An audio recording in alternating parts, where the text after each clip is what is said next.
Summary of 15 Secrets Successful People Know About Time Management by Kevin Kruse. Introduction.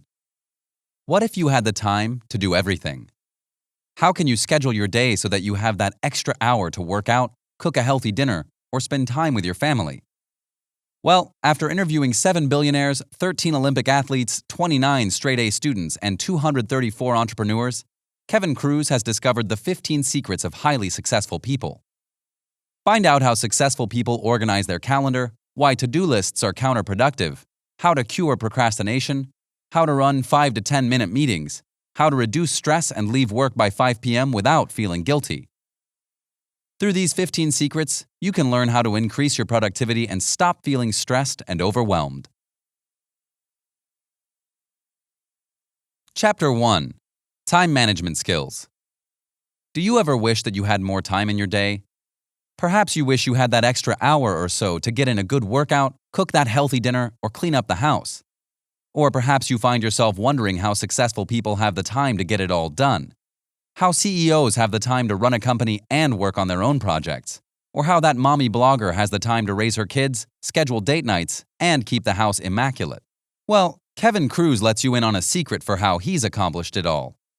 Just like you, he has 1,440 minutes in his day. We all have the same amount of minutes. It's simply up to you to use those minutes wisely. Time is the most valuable and scarcest resource. By acknowledging this concept, you can begin to count down the minutes from the moment you wake up. Kruse reminds himself of this by taping a 1400 poster over his office door. But why minutes and not seconds or hours? Well, there are plenty of tasks that only take a minute or two, like knocking out a few push-ups and sit-ups, starting a load of laundry, or even just watering that office plant in the corner. Most importantly, we can never get time back again. Unlike money, it is irreplaceable. Once it's gone for good. Once you recognize how valuable your time is, it's important to identify your most important tasks, or as Kruse calls them, your MITs. Based on research conducted by Teresa McCann, a professor at the University of Missouri St. Louis, the two most important keys to successful time management are priorities and mechanics. In other words, you must know what to focus on and how you're going to get it done. Take Olympic gold medalist Brianna Scurry, the starting goalkeeper for the United States women's soccer team. She used this MIT concept when preparing for the Olympics. She states, "About 6 months before an Olympics, I would relate all the decisions I made to the ultimate vision of winning gold. The simple question I would ask several times a day was, will this activity help me perform better and therefore help us win gold?" Or even Randy Gage, a New York Times best-selling author, says, "I always start with the most important thing on my priority list. If you didn't spend your week working on the most important thing, it was a week wasted." So how can you determine your most important tasks? Take some time to identify your big goals, then determine the steps that are going to help you achieve them. If you're working at a company that you wish to do well at, or even grow with, then some questions you might ask yourself are, what will I be evaluated on during my annual performance review? What does my boss care most about? How is my bonus determined? What would be the one thing that could get me promoted? You should also keep in mind that your MITs will differ each month, week, or even each day, and each person's MIT will look different. For instance, a salesperson's MIT might be cold calling to hit a sales target. A senior software executive's MIT might be recruiting a new programmer that can develop a new app. A student's MIT might be to find a tutor to proofread their English paper. A stay-at-home parent's MIT might be to book a beach house for the summer to prepare for the family's favorite annual vacation. No matter your job, identify your MITs, figure out the steps to accomplish those tasks, and prioritize those steps first thing in the morning before the daily distractions get to you. Chapter 2. Your to-do list is where important tasks go to die. Creating a to-do list is a daily ritual for many people. They list out the tasks they need to get done that day and satisfyingly cross them off their list as they get completed. But how many of those tasks never get crossed off? Research suggests that 41% of to-do list items never get completed. But why is that? Well, think about it. As you go about your day, which tasks do you go to first? Typically, it's the smaller, easier tasks that you attempt first simply so you can accomplish something despite its lack of importance. At the end of the day, You've left those important, painstaking tasks for last that should have probably been completed first. This is just one of the many problems with writing out to-do lists. Not only do they allow you to work on the urgent tasks over the important ones, but they also create unnecessary stress. As you walk out of work each day without completing everything on your list, you might go home bearing the burden of all those uncompleted tasks. Instead, you should create a calendar and use time slots or time blocks to schedule out your day. Highly successful people don't keep to-do lists. Instead, they keep a well-maintained, highly organized calendar. Jordan Harbinger, the co-founder of The Art of Charm, says to use a calendar and schedule your entire day into 15-minute blocks. It sounds like a pain, but this will set you up in the 95th percentile as far as organization goes. If it's not on the calendar, it doesn't get done. If it's on the calendar, it gets done no matter what. Use this not just for appointments, but workouts, calls, email blocks, etc. The trick is to assign a block of time for everything that is a true priority. Once you organize your to-do list into a calendar, you might find some of those tasks have been on your list for as long as 6 months. If getting those tasks done is truly important, then put them on your calendar. If it doesn't make it on your calendar, then those tasks were never a priority anyway. You should also prepare for your calendar to change and be flexible. For instance, if you typically complete your workout at 10 a.m., but you might have a flight to catch one day, schedule your workout for earlier in the day. You can still get everything accomplished despite changes in your schedule. Chapter 3. The Procrastination Cure. We've all been there. You promise yourself that you'll wake up earlier tomorrow and begin that workout routine that you've been putting off. You have a deadline coming up, but you decide to scroll through Facebook or Instagram instead of working on that project. You want to read that book that everyone's been discussing, but you instead binge on Netflix shows or engage in a conversation with your friend. We all feel the effects of procrastination, but why do we continue to put ourselves through this unproductive cycle? Some people think they're just lazy, but according to Kruse, procrastination is not about laziness. Procrastination is simply the habit of putting off important, less pleasurable tasks by doing easier, more pleasurable ones. This is why you find yourself scrolling through social media, texting your friends, eating food, or watching Netflix to avoid doing those less pleasurable tasks. It's not laziness, it's a lack of motivation. So how can you find the motivation? Imagine yourself in the future. Focus on the pain your procrastination will cause your future self. For instance, if you have a paper due at the end of the month, imagine how your future self will feel the night before if you still haven't started. The pain of writing a paper the night before will be overwhelmingly great. Fixate on that feeling, and you'll be more likely to begin writing it much sooner. In other words, procrastination can be overcome by finding a way to connect to your future self now. Once you begin to anticipate how you will self-sabotage in the future, you can come up with a solution to defeat your future self. But there's more than just curing your procrastination. You must also recognize how everything will never be done. As Andy Grove states, there's always more to be done, more that should be done, always more that can be done. However, highly successful people know what they value, so they leave work at 5 p.m. every day. They prioritize family time, exercise, and giving back, so they schedule their time accordingly and stick with it. In fact, did you know that George W. Bush read 95 books during his time in office? The leader of the free world found the time to do something he enjoyed. So if the president can prioritize reading, you can prioritize the things you enjoy too.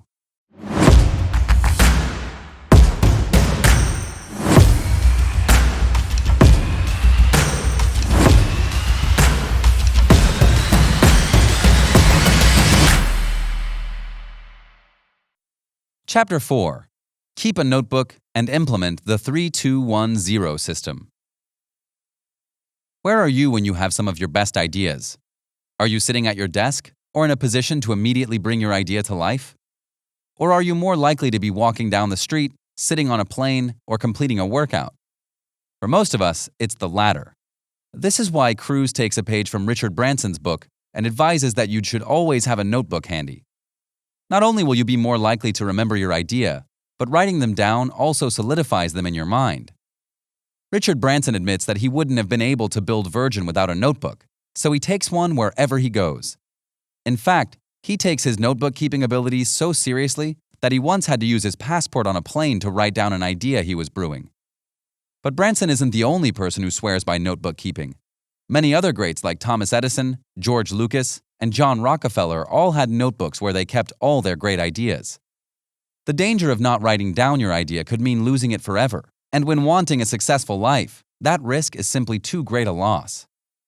In an interview with Greek shipping magnate Aristotle Onassis, he stated, "Always carry a notebook. Write everything down. That is $1 million lesson they don't teach you in business school." So keep a notebook with you and write your notes down by hand.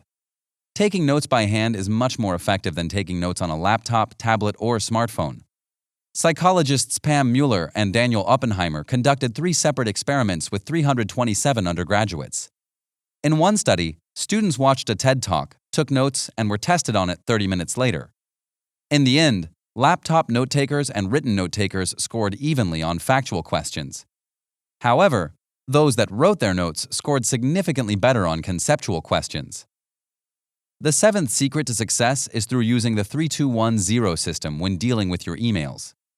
How much time do you spend each day reading, writing, and sending emails a day?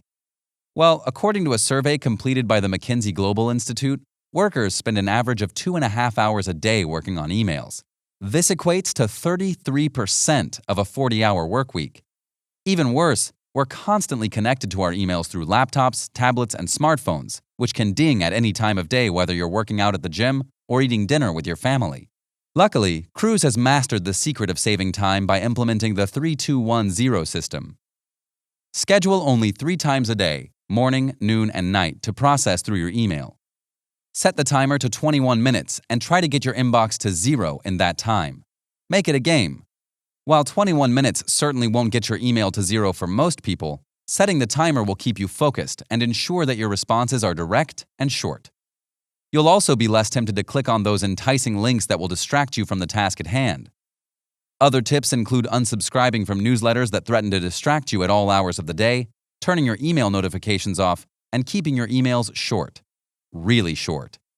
Don't worry about being rude through a brief email. Being brief is a sign of respect for the other person's time as well as your own. Some movements suggest limiting your emails to just 5 sentences or less. You can always add additional resources to your email for clarification and further explanations. Chapter 5. Say no to meetings. How many times do you leave a meeting thinking, "Well, that was a waste of time"? It happens, and many places of work tend to fall into this trap of scheduling meetings for the sake of touching base and scheduling a meeting. This practice is a hindrance to productivity, and research even suggests that more than half of employees find meetings to be complete time wasters. For instance, research presented by Atlassian suggests that employees attend an average of 62 meetings per month, with half of those considered wasted time. Additionally, a survey conducted by Microsoft among 38,000 employees in 200 countries suggested that people spend 5.6 hours each week in meetings. 69% of participants considered the meetings to be not productive. So why are meetings such a waste of time? Well, Kruse offers 2 reasons for this phenomenon. First, meeting participants tend to spend time on non-pressing or insignificant issues. Second, extroverts typically dominate meetings, making others less likely to participate. As a result, many meetings fail to offer up the most valuable information. To avoid unproductive meetings, CEOs are coming up with new ways to make meetings both valuable and productive. For instance, Marissa Mayer, CEO of Yahoo, schedules meetings based on increments of 5 or 10 minutes. Because of this schedule, she's able to have up to 72 meetings in a single week. If she was forced to use the standard 30-minute schedule, she would never be able to get as much done. Additionally, Kruse suggests that if you must have meetings, then you should have meetings standing up. That's right, don't sit down. Sitting is the new smoking. Sitting for too long is not only hazardous to our health, but it also leads to longer meetings. Take a walk with someone, anything to get the blood flowing, but don't sit down. Researchers at Washington University found that meetings in which participants stand up result in better collaboration, less attachment to ideas, higher levels of engagement, and more effective problem solving. Some successful people who have implemented long walking meetings include Steve Jobs, Mark Zuckerberg, Richard Branson, and Jack Dorsey. When Kruse interviewed billionaire Mark Cuban, his best productivity advice was never take meetings unless someone is writing a check. Kruse recognizes that meetings are notorious time killers. They start late, have the wrong people in them, meander in their topics, and run long. You should get out of meetings whenever you can, hold fewer of them yourself, and if you do run a meeting, keep it short. Remember that time is money, so in addition to keeping meetings to a minimum, you should also learn how and when to say no. Billionaire Warren Buffett once said, "The difference between successful people and very successful people is that very successful people say no to almost everything." James Altucher colorfully added that, "If something is not a hell yeah, then it's a no." Not only will you waste less time on someone else's goal, but you'll also achieve your goals faster. For instance, Olympic rower Sarah Hendershot learned to say no to social engagements and events of the like to keep herself focused on winning that gold medal. As she kept her eye on the prize at the 2012 London Olympics, Sarah succeeded in qualifying for finals. Remember that you only get 1,440 minutes in a day. Don't give them away easily. Chapter 6. The Pareto Principle. What if the Pareto Principle could get rid of 80% of your work? It might sound too good to be true, but by using the 80-20 rule, you can do just that. The concept comes from the Italian philosopher and economist Vilfredo Federico Damaso Pareto. Born in 1848, legend has it that one day he realized that 20% of the pea plants in his garden generated 80% of the healthy pea pods. So Pareto began to look into uneven distribution around Italy. He discovered that 80% of the land in Italy was owned by just 20% of the population. He then investigated different industries and found 80% of production typically came from about 20% of the company. So the 80-20 rule is as follows. 80% of the results will come from just 20% of the action. While the rule can't be proven 100% of the time, it's certainly seen throughout several business scenarios. For instance, 20% of the sales reps generate 80% of the sales. 20% of customers generate 80% of the total profits. 20% of the most reported software bugs cause 80% of software crashes. And 20% of patients account for 80% of healthcare spending. You might find that you can apply this principle to personal areas in your life as well. For instance, Kruse says he owns at least 5 amazing suits, but 80% of the time he grabs his black, well-tailored, single-breasted Armani with a powder blue button-down shirt. How many pairs of shoes do you own, and how often do you grab the same 20%? Take a look at your phone. How many apps do you have, and how many do you use 80% of the time? Probably around 20%. You can use the 80-20 rule to identify which activities drive the greatest results and focus on those and ignore the rest. To do this, you can develop your skills to be exceptional in a few areas. Do the most important things exceptionally well, and finally, you can work less, stress less, and enjoy more happiness by figuring out the 20% of things that are most important to you. Once you've figured out the tasks that will have the greatest impact, you should save even more time by asking yourself 3 simple questions. 3 Harvard questions can save you 8 hours a week. By leveraging your skills and delegating tasks, you can become more productive than ever. An experiment published by the Harvard Business Review proved that 41% of a worker's time is spent on activities that weren't necessarily satisfying or could be done by someone else. So researchers trained employees to slow down and analyze their tasks. They taught them to recognize if they could 1. Drop. What could I drop? What can I stop doing entirely? 2. Delegate. What items can I delegate to a subordinate? What can I outsource? 3. Redesign. What can I continue doing but in a new, time-efficient way? On average, employees who were trained saved 6 hours of desk work and 2 hours of meeting time each week. Chapter 7. Theme your days and touch it once. How can you hone your time management skills even more? It seems with all that Kruse has introduced, you should be a master time manager by now. But there are even more secrets that you can learn. Kruse takes advice from Jack Dorsey, the co-founder of Twitter, who themes his days to get the most done. He believes that highly successful people often theme days of the week to focus on major areas. For instance, having Mondays for meetings and management and Friday afternoons for cleaning up before the new week starts allows you to use your time more wisely. For instance, Jack Dorsey uses Monday as an administrative day. So if he does find himself in a meeting or on a business call, once it's complete, he won't ask himself, "Now what?" Instead, he'll ask, "What day is today?" The answer? Administration. He'll then take a look at his calendar and to-do list to see which items fall under the administrative category. By creating a framework, You can get back into action more quickly rather than waste time figuring out what you need to do to get done. You'll stress less and become more productive if you theme your days and accomplish tasks that fall into that day's category. Entrepreneurial coach Dan Sullivan suggests theming each week based on 3 types of days to stay focused and energized. The first type of day is called Focus Day, which is reserved for the more important revenue-growing tasks. The second is called a Buffer Day, which is used for answering emails, holding meetings, returning calls, delegating tasks, and completing paperwork. Finally, the last type is called a Free Day, in which no work should be done and should be reserved for family time, vacation, and charity work. Next, you should never touch something until you're ready. For instance, when sorting out emails or paper, the golden rule is to touch it only once. If you need to touch something more than once, then you're simply wasting your time. Either take action, file it, or throw it away. How often do you read an email, close it, and then leave it in your inbox to deal with later? Highly successful people try to touch it once. So if something will only take 5 or 10 minutes, then they'll deal with it right then and there.